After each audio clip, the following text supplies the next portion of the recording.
On se pose souvent la question, quel est le meilleur exercice pour soulager notre douleur au dos? Ici, le meilleur exercice n'était peut-être pas un exercice ou peut-être pas un exercice spécifique. Il y a des chercheurs qui se sont intéressés à cette question et qui ont réfléchi notamment à ce que la marche pourrait être plus efficace pour traiter les douleurs au dos que des exercices plus spécialisés, si je puis dire.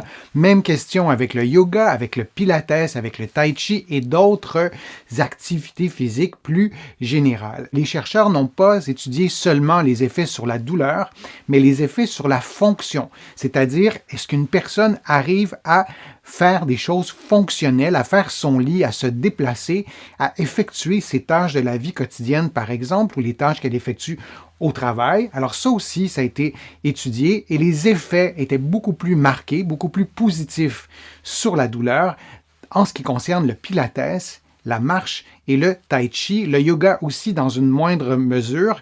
Et donc, c'est pas seulement aussi une question de douleur, c'est une question de fonction, comme je vous le disais, une question d'être capable de bouger.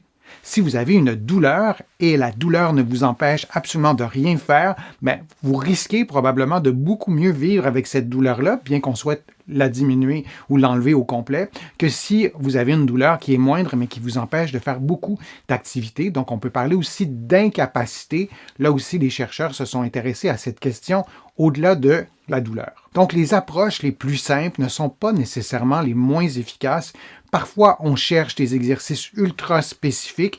Parfois, ces exercices sont très utiles, mais parfois aussi, se remettre en mouvement, ça peut nous aider. Les mécanismes maintenant qui expliquaient les résultats, toujours selon les hypothèses des chercheurs, pour ce qui est de la marche.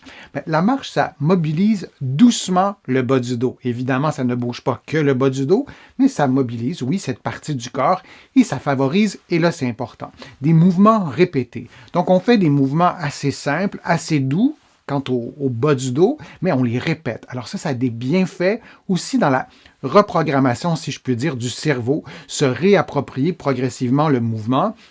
Ça active aussi la circulation sanguine. Et là, pour plusieurs raisons, le fait d'activer la circulation sanguine dans un contexte de douleur au dos, ça apporte des bienfaits.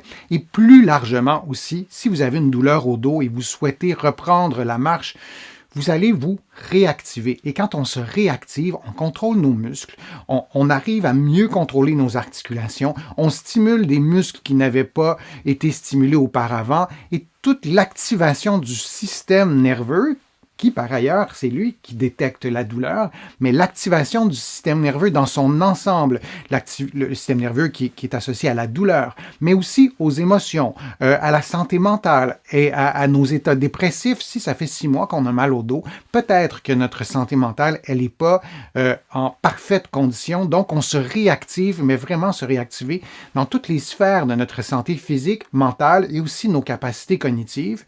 Lorsqu'on marche, on peut penser aussi que ça encourage le relâchement progressif, peut-être, des régions qui étaient tendues, parce que quand on a mal, on bouge pas, on se tend, parfois il y a une spirale négative.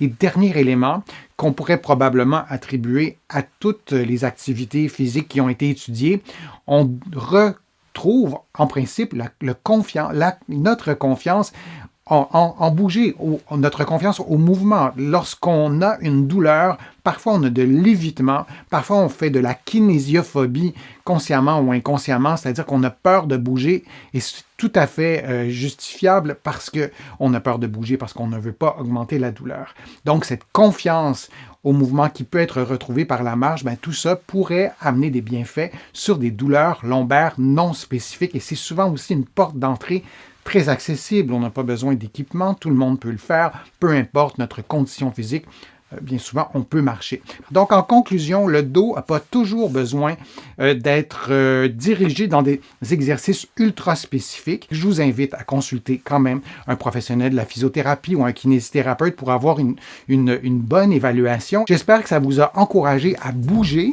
C'est tout pour aujourd'hui. Je vous dis à une prochaine vidéo, à une prochaine fois. Je suis Denis Fortier. À bientôt.